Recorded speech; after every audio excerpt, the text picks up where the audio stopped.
Aujourd'hui, je vous propose d'étudier le prétérit simple.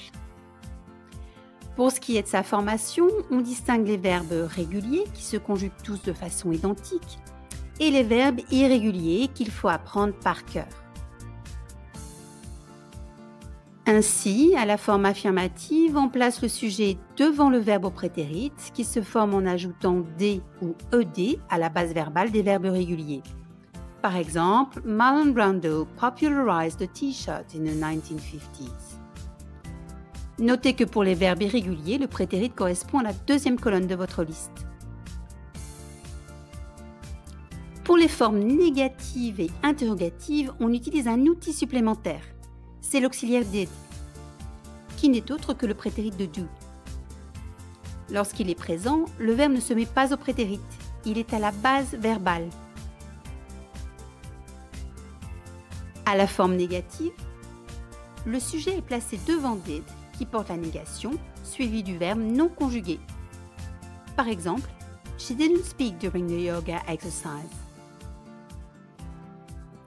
À la forme interrogative, did est placé devant le sujet. Par exemple, Did he phone his mom? Pour répondre à cette question, on fera une réponse brève, c'est-à-dire yes ou no, suivi du pronom personnel sujet, puis did à la forme affirmative avec yes ou négative avec no.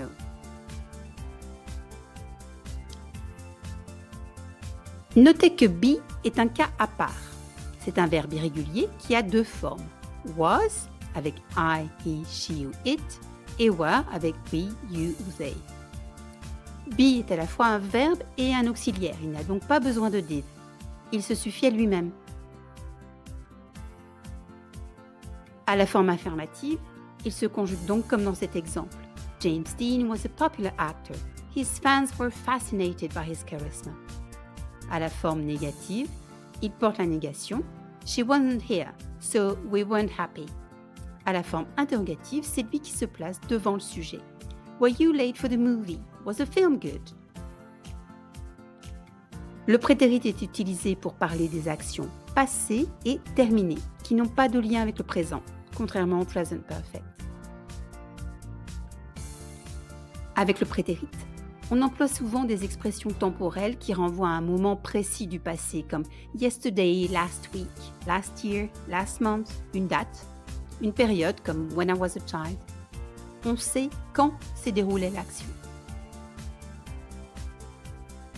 Voilà, cette vidéo est terminée. Created using Powtoon.